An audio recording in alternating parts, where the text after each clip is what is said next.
Hey friends, welcome back. Tonight I'm sharing 3 terrifying true stories, all told in first person, just as I heard them from the people who lived them. If you think they're made up, you're in for a surprise. Everything on this channel comes from real accounts, and every story I tell tonight is written out in the description below. So get comfortable, kill the lights, and listen close. This one might keep you up. If you want more like this, subscribe, hit that like button, and share it with a friend. If you've ever laughed off a hometown legend, this next one might change how you drive past those old landmarks. I heard it from a guy I met years later at a reunion. I'll tell it in his voice. He swears it happened just outside a small town in Pennsylvania, and to this day he won't cross a bridge at night.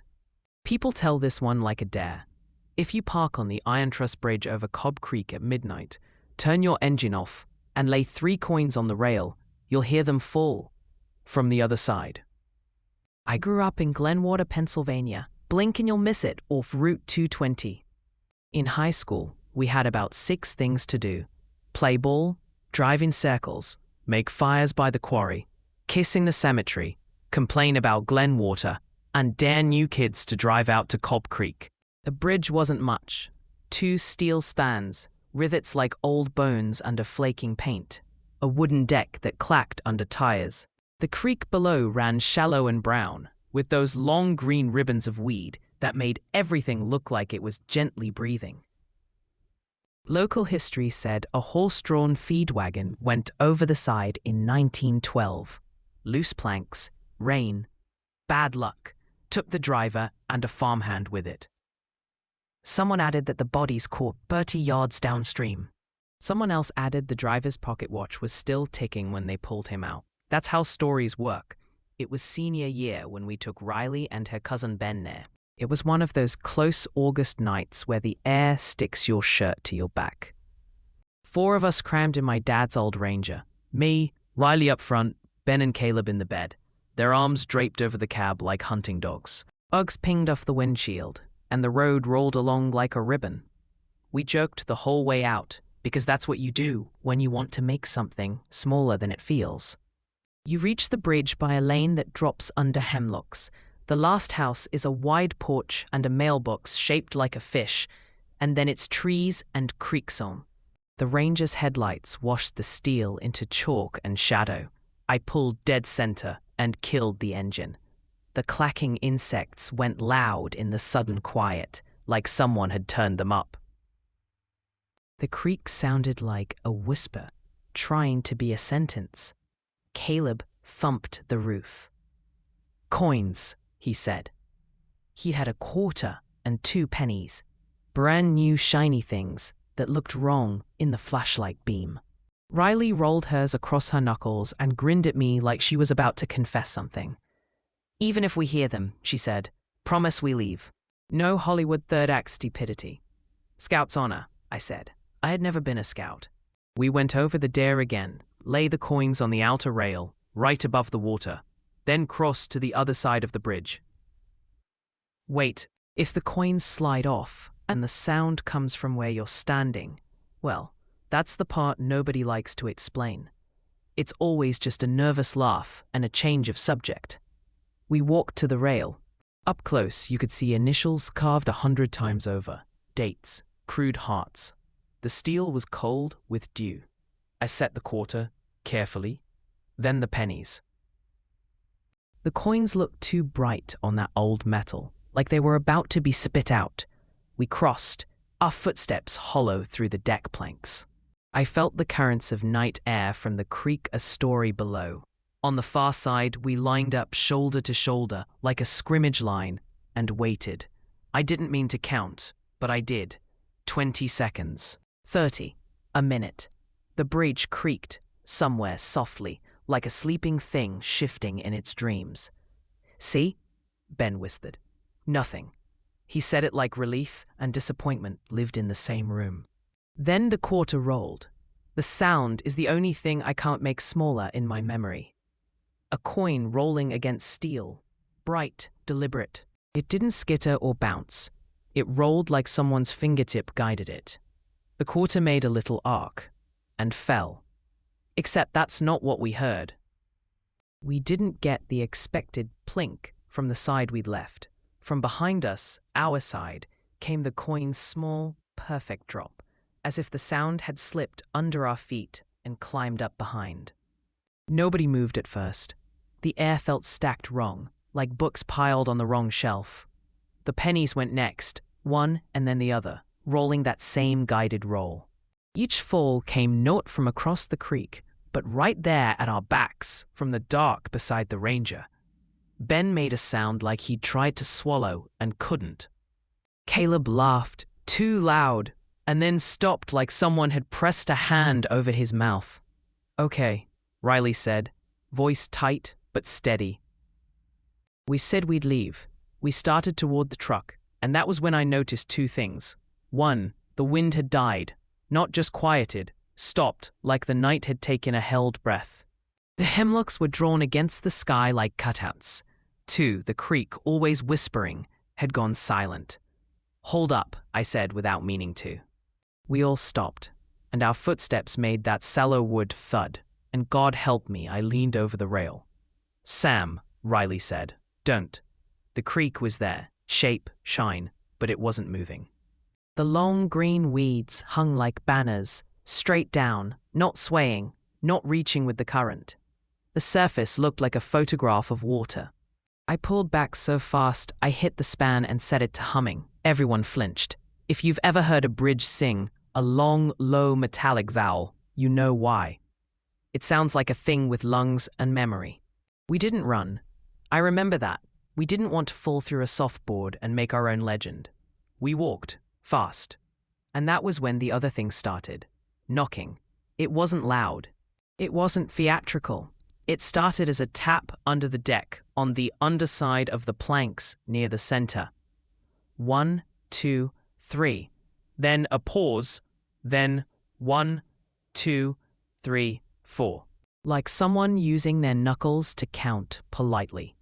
As we moved, it moved, keeping pace under us, a little off to the side. Tap, tap, tap. Pause. Tap, tap, tap, tap. When you don't want to look, you see with your ears. The knocks were to my right, then behind, then ahead. The rhythm kept changing. 3s, then 4s, then a long run of 6, like a breath growing out of breath. I kept thinking, what is it counting? Feet? People? Coins? We reached the ranger, and every door was locked. I hadn't locked them. I know I hadn't. I jabbed the key fob, and it stuck. The button just sank in soft, like the plastic had turned to cold clay. Caleb yelped. The passenger handle clicked like teeth.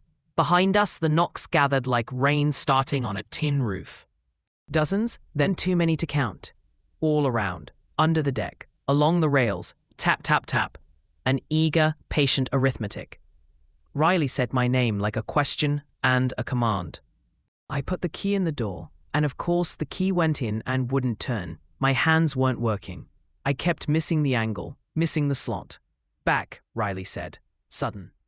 She had spun to face the creek and was stepping backward, pulling us with her by just moving like she had the right to set the radius we lived in. It worked, because we followed. We reached the midpoint of the span. The knock softened again, like whoever was below had moved further toward the bank. "I think it wants us in the middle," Ben said. I couldn't tell if that was his voice or some usefulness in his brain trying to name the shape of the room. His eyes were wide enough to reflect stars. He air changed, one of those small changes that your ears notice before your mind. There was a sound you only hear when wind is about to arrive. The noise of big leaves saying yes to each other. The hemlocks drew breath. The creek flashed a new tiny shiver. When the wind came, it came as a push that smelled like iron and dust. The knocks stopped. Riley looked from me to Caleb to Ben, like she was counting the number of people she loved more than she loved being right. "Now," she said. We didn't walk. We moved like a small animal moves through grass. When my key went in this time, the lock turned before I could think to beg it. We piled in, not caring who got which seat. I started the engine, and it coughed on the first try, like it was clearing its throat before yelling. We rolled forward, the boards clacking under the tires like a second engine. I looked in the rear view. The coins were gone. Of course they were. But that wasn't what grabbed me. At the far end of the bridge, in the headlights' last reach, there was a figure. A man in a hat, standing at the rail, not looking at us, looking down. If you drive enough back roads, you see your share of late-night walkers. This wasn't that. This was a person standing exactly where you would stand to watch something pass you twice, first below, then above. We didn't talk about it on the way home. We didn't talk about it at the diner the next day, when Caleb, of course, tried to laugh at himself and ended up laughing a little too much. Riley and I did what people do after they get scared together. We were tender to each other for a while. Then time did the thing it always does. I left Glenwater after graduation. Riley went to Pitt, then father. Ben joined the Guard. Caleb stayed, and 20 years later he's the one who pays the taxes on his mother's house. I moved back when Dad got sick. The old bridge was closed by then, structurally deficient, the paper said. Somebody posted a video of the county demolition crew taking the deck up in panels like a peeling scab. The comments were all nostalgia until the very end, where someone wrote, "Good." A month after the demo, I stopped by the Historical Society for a map. There's an old-timer there named Eunice who can make you feel like you were always meant to end up in that room. I asked, casual as you can ask something that has hands in your memory, if she knew much about the bridge.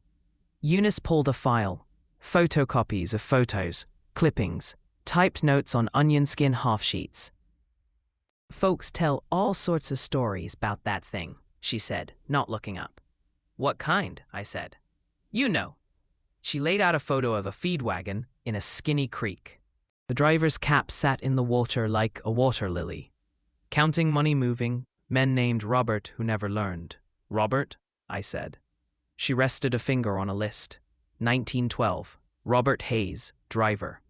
1933, Robert Beale fell from deck while fishing. 1964, Robert Bobby Nance, Dare, drowned. Sometimes a thing likes the shape of a name. She pursed her lips as if she didn't approve of things having preferences. I stood there until she looked up at me like I'd been taking up something more pricey than desk space. "What's your name again?" she said. She always asks like we hadn't met a dozen times. "Sam," I said. "Samuel." She nodded, like this supported a theory she wasn't going to tell me. "Well, Sam, don't go staring into still water." She slid the file back. "There are places that remember how you looked at them." That night, I found 3 coins on my dresser that hadn't been there that morning. A quarter and 2 pennies, bright like they were new. I picked the quarter up and rubbed my thumb over Washington's face. It felt cold, the way metal left outside in the dark gets cold in its bones. I took them to the creek, well, to the gap where the bridge had been. County had put up a chain-link fence and a polite sign. I stood with the coins in my hand and tried to think of how a grown man explains to air and water that he's sorry for doing the thing he was told not to. I didn't toss them. I left them on the sign's lip and walked away. The next morning they were back on my dresser. I stopped driving that way. I stopped asking Eunice questions. I stopped keeping coins loose in my pockets. It's years now. I live across town with my wife, and 2 houses down from us is Riley's mother, who still refers to me as that nice boy. Once, after too much wine, I told my wife the story. She grew up in Phoenix and thinks our Craigslist is haunted, so she took it better than I expected. She asked me what I thought the knocks were counting. I said, people. She asked me what the coins meant. I said a promise. She asked me what I saw in the rearview. I said, a person doing exactly what he expected to do next. Some nights, if the white noise machine cuts out, I think I can hear a small, polite tapping that moves under the floor from the kitchen toward our bed. It might be the old pipes settling. It might be my memory rehearsing. It stops as soon as I say it out loud, like it's counting my words. If you're ever in Glenwater, don't go looking. Places don't stop being places when you take their bridges away. And if you do go, and if you're the kind of person who has to test old rules because your ribs itch when someone says don't, then at least keep one promise for me. When the water looks like a photograph, don't lean over the rail. Okay, switching gears but staying in the this kept me up lane. The next one came from a guy I sublet from in Chicago. He gave me a key on a ring with no explanation, just a number stamped on brass. I'll let him tell it, because it's better in his words. I took the place because it was cheap and month to month, and because the building had those old Chicago bones I'm a sucker for. Mosaic tile, brass mail slots, an elevator with a gate you have to shut yourself. The ad said River West, but it was, "You're here for the train, River West." Every 12 minutes, the apartment got a free percussion section. The landlord, Mr. Reardon, had paper skin and a voice like an AM station you could only pick up in the evenings. He handed me 2 keys on a ring, one for the lobby, one for 3D. Then he added a third from his pocket. It was brass, flat, uncut down the sides with a number stamped near the head. 131. No letter, just 3 digits. "What's that one for?" I asked. "You'll know if you need it," he said, like a fortune cookie that had somewhere to be. He slid the lease packet across his desk. "Initial where I flagged, sign the last page."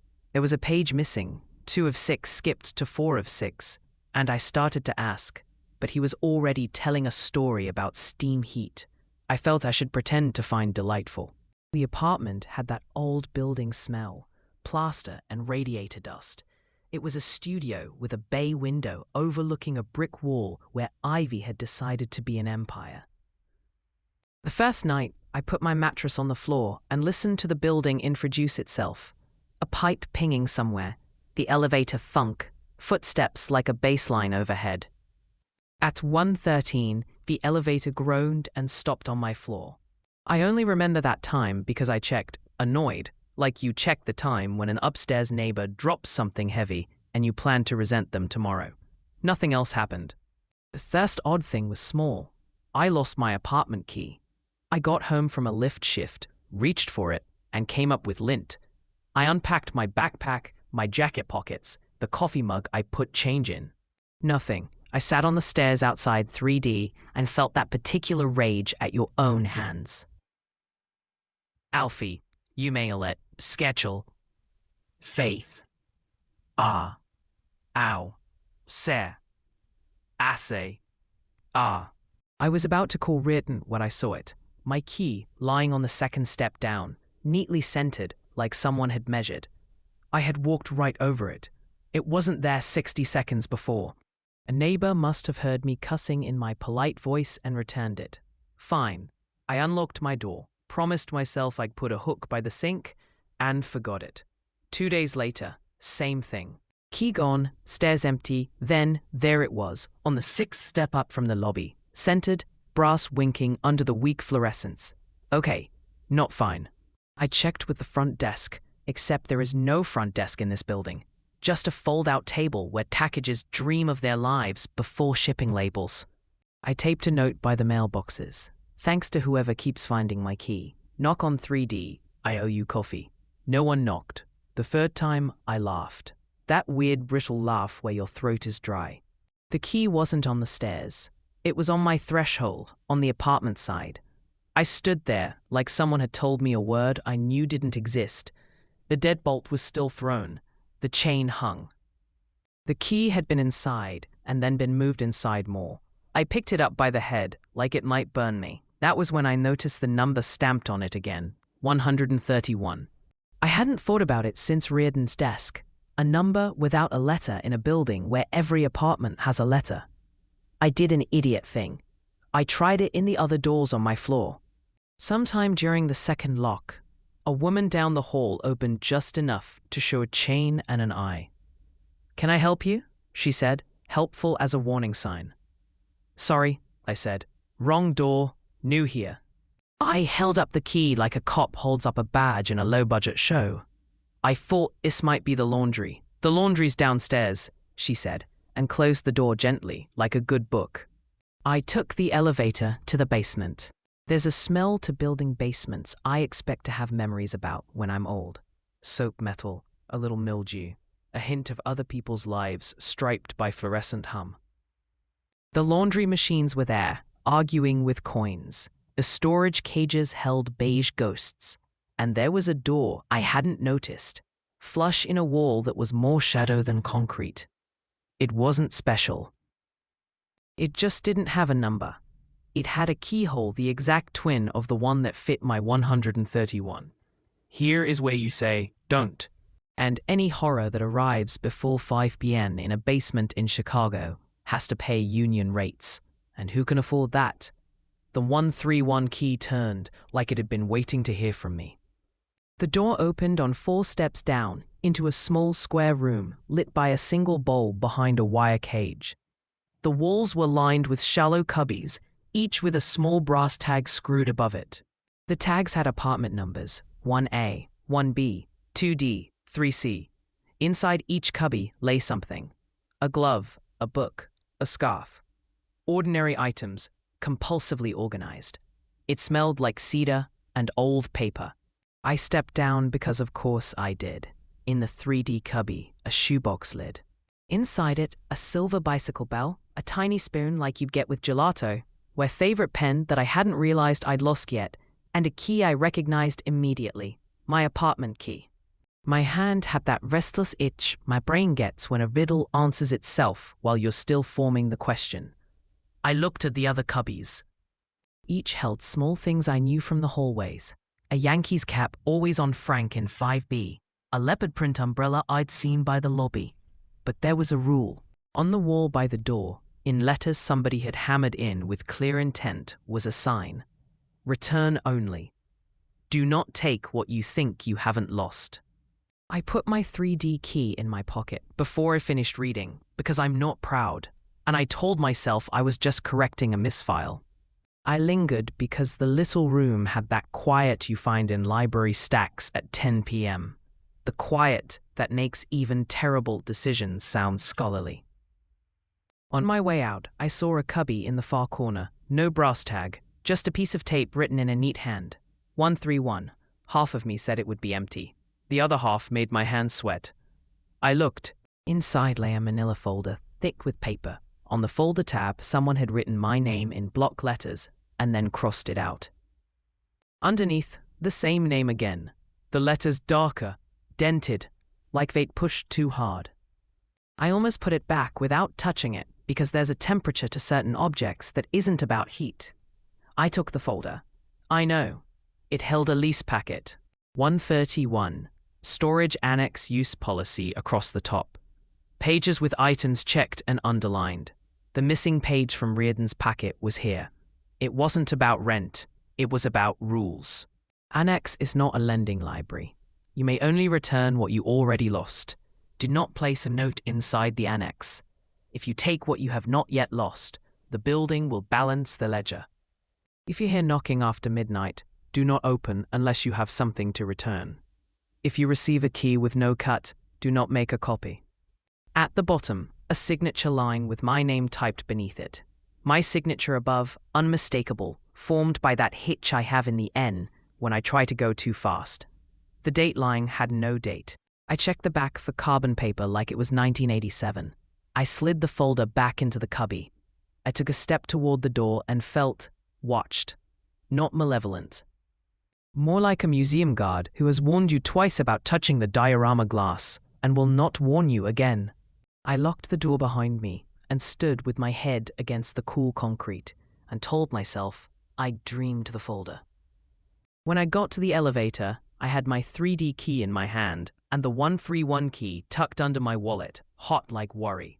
For a week, I avoided the basement. Life made it easy. Double shifts, sleep, ramen. I started peeping tally without meaning to. The umbrella by the lobby. There Monday, gone Tuesday, back Wednesday. Frank's Yankees cap, back on his head, after I'd seen it fall in the gutter. Little things, like the building was tidying us in our sleep. Friday night, I got home late. A run to O'Hare that turned into a second run to a hotel in Rosemont because somebody's booking got weird. I was peopled out. It was 12:58 when the elevator thunked onto my floor. I checked because, well, I checked now. At 1:13, a soft knock at my door. It wasn't anxious. It had a rhythm, like how someone knocks for their own apartment because the lock is fussy and the person inside knows to jiggle. I lay very still and felt my heart count too quickly for time. The second knock came, soft, patient.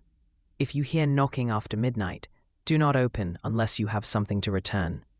I had something to return, a folder I'd put back but never should have touched. But that wasn't what the rule meant, and I knew it. This felt like when you bump into a rule in the dark in your own kitchen. I didn't move. The third knock was a small tap, tap, like a key against wood. The silence after lasted long enough for me to hear the shared pipe tick 3 times. Then soft footfalls down the hall, the elevator gate sigh, the heavy old machinery descending through the bones of the building. I slept.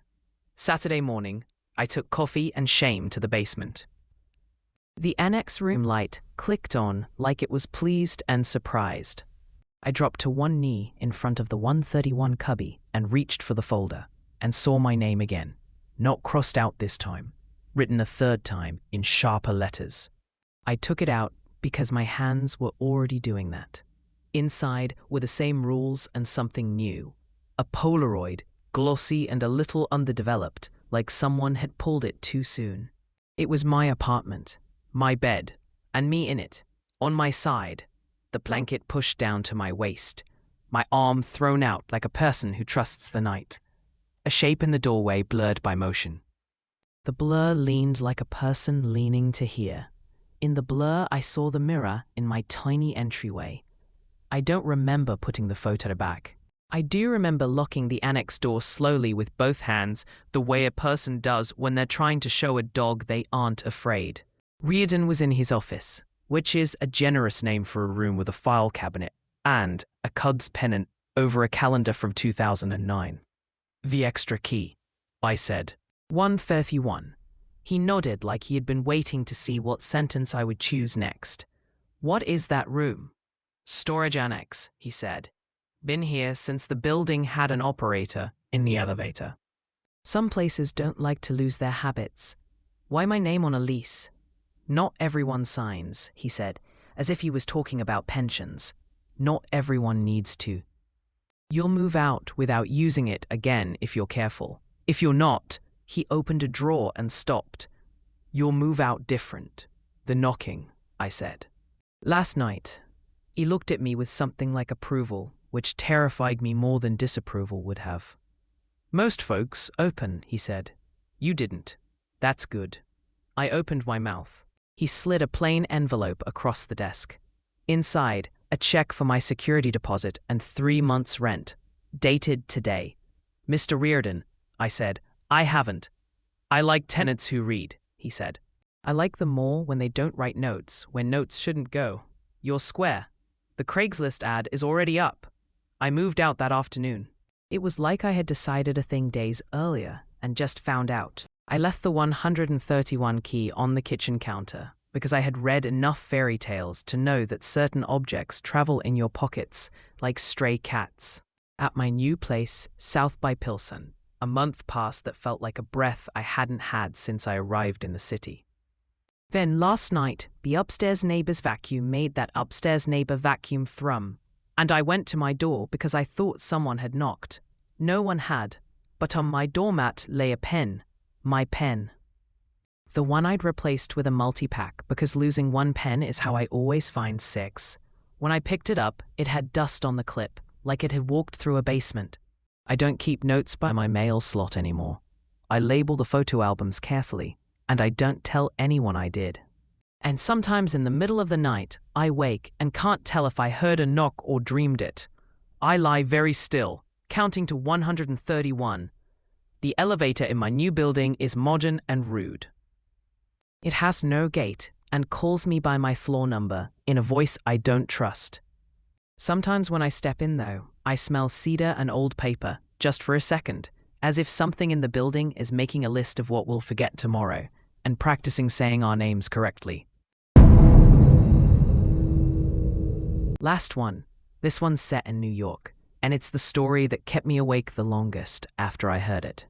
If you've ever ridden the subway alone late and watched the dark between stations, you know exactly the flavor of fear we're about to sit with.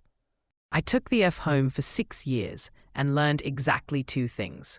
Always stand in the second car if you don't want to get trapped behind the clump at 14th. And if you hear the automated voice say something it never says, get off at the next stop, no matter where you are. It was February, the type where your breath is a small ghost and your fingers never fully forgive you, even indoors. I closed the bar in Soho, counted the drawer twice, and hit the stairs at Broadway Lafayette the way a person hits a bed. It was 1:32 a.m. The platform had 3 other people, a couple bundled into each other, and a woman with a bright yellow tote that made its own weather. When the F rolled in, it had that late-night emptiness that can feel like a gift or a dare. I took a seat in the forward third of the car and leaned my head against the window, because in February, the glass is as close as you come to a cold cloth. The woman with the tote sat across and one down, polite far. We exchanged the New York nod that means I see you and I won't require anything. The doors shut with their usual disapproval. The car jolted, settled, moved. We did the tunnel thing, the kind of darkness that makes the lit rectangles of other cars look like framed movies. I didn't fall asleep. I fell somewhere thinner than sleep, where your body is listening but your mind is off the hook. We passed West 4th without stopping. The voice didn't apologize. No gong, no we are being held momentarily. We just slid through like the station was a memory on a fast scroll. The couple looked up. The woman with the tote did not. Did it? The guy, half of the couple, said, to no one and everyone. Yeah, I said, because I felt like the train had looked me in the face. The map above the doors had a burned-out bulb behind York Street, my stop, and I told myself to be thankful for small, unhelpful miracles. We swayed. The motion was wrong. Not wrong like broken. Wrong like a song played in a key you recognize but can't name. We reached Broadway Lafayette again. That's not possible. It was there. Tile, ads, the candy wrapper that had been by the column when I got on. We didn't stop. We slid through. Okay, the woman with the tote said. There was no fear in it. Just the way people say okay when they decide whether to be late on purpose. The couple stood. The man pushed the emergency intercom button and said, "Hey, conductor." We didn't stop at West 4th. He held the button down the way people do when they think you have to hold a walkie-talkie button. Like you have to show it, you mean it. The intercom crackled back. Not a voice, a sound like a hallway where people had been talking 5 minutes ago.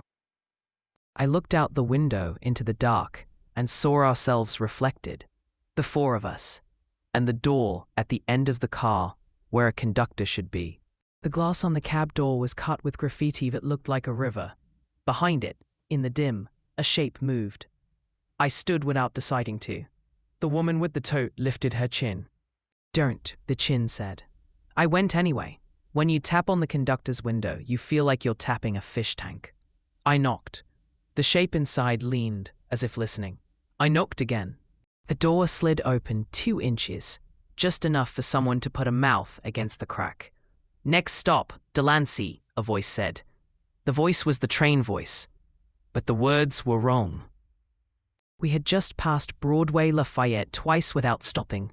Delancey was behind us or ahead of us, or never. We just, I said. The door slid shut like a stage instruction. We sped up. The couple gripped the pole together the way people hold onto each other's names in emergencies. The yellow tote woman took a slow breath, in and out, the way you do when you are about to hear bad news you are determined to receive, like a person who knows your name. The lights flickered, one long blink. In that dark half-second, the window switched its mind. Instead of our reflection, I saw another car where ours should be, packed shoulder to shoulder with people dressed like a photograph of commuters from 1978. Brown suits, newspapers, hair that did not take its cues from now. The blink ended. We were back, our 4 faces, ours. Delancey, the voice said helpfully. We did not slow. The tunnel walls flowed by with their seams and bolts and periodic secrets. The woman with the tote stood. She had that kind of stand where a person aligns their bones with purpose. If it stops, she said quietly to me, don't answer, no matter who knocks. Who would? I started. But the train did stop. It braked like a polite guest, slow, apologetic. The station was there, tiled, lit. I'd never seen this station. The tiles spelled a name in serifed blue, Whitfield. The doors opened to nobody on either side. AA came in like a library. We stood, none of us stepping out, none of us stepping toward the doors because stepping is a kind of agreement. Then from the platform to my right came a sound, footsteps in a tight echo, the same rhythm the tunnels make when a worker walks with a flashlight bouncing off tile. A footstep stopped just out of sight. Someone knocked on the car door, not the door that opens to the platform, the cab door, behind us. A slow, deliberate knock, like a person telling you they have all night. The couple turned as one. The woman with the tote didn't move, and I stared at the platform where no one stood, and then at the cab door, where the knock came again. Ignore it, the tote woman said. Please. She had the kind of please that is heavier than a command. The knock moved up the train, car by car, as if checking. We heard it recede, a patient search. The platform remained empty. Far down, a shape crossed from one pillar to the next. Too quick to be anything but a trick your animal brain plays when your human one won't supply a shape to fear. The speaker above us clicked. This is the last stop, the train voice said in the wrong words. Please exit the train. No, the tote woman said, and smiled at me the way you smile at a person when you decide to tell them something you meant to tell no one. It isn't. She stepped out. The couple didn't. I followed because people do brave things in groups they would never do alone. The platform felt like air that had not been breathed recently. The tiles were clean the way things are in sealed rooms. A sign hung at the far end, to street, with an arrow that pointed at a blank wall. Where are we? The guy asked.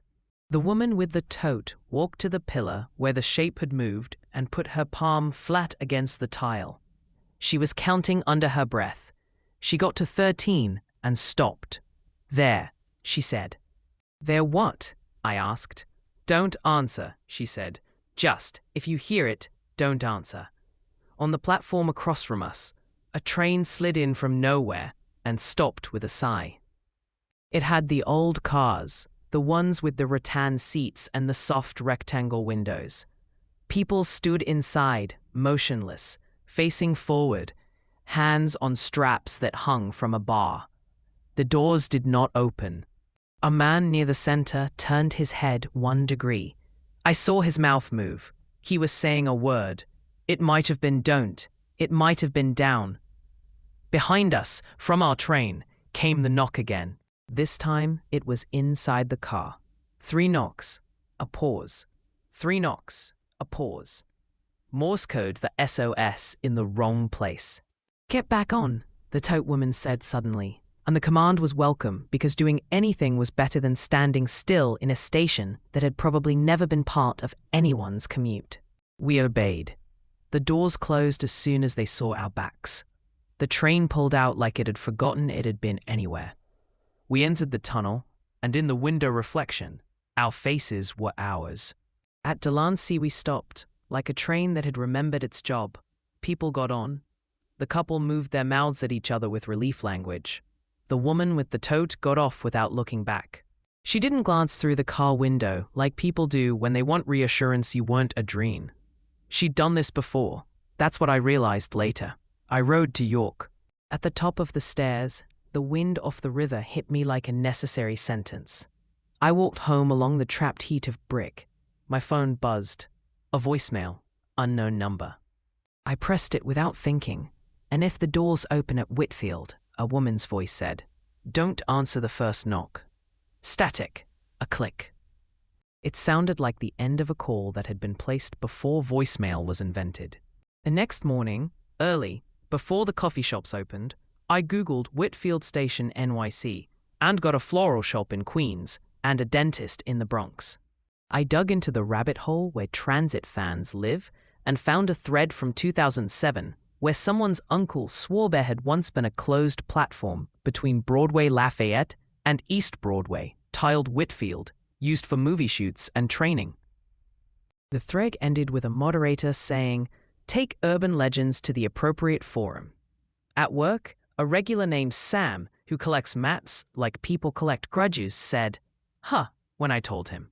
"Huh" is New York for "I will now consider changing the place in my head where I keep things that are possible."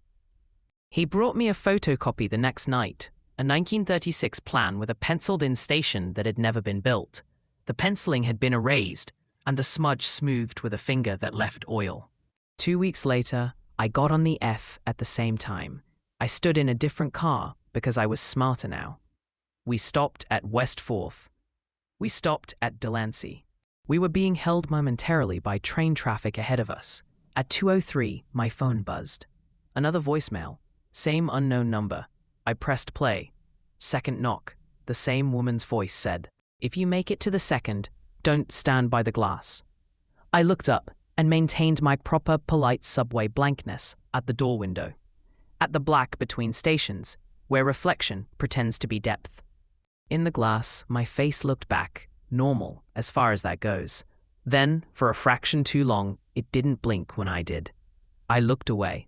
I put my hand on the metal pole the way you put your hand on a person's shoulder to remind them you are there. When the train voice said we would arrive at York shortly, I said thank you under my breath, like a person saying grace. I never saw the woman with the toad again. I keep expecting to. I carry in my head two kinds of maps now. The laminated one above the doors with its honest lines, and the other, longer one I learned under the city. The one where some stations exist for 20 minutes at a time, and only old train voices know their names. When a February wind goes down the stairs, I think about air that hasn't been breathed and decide to take the bus.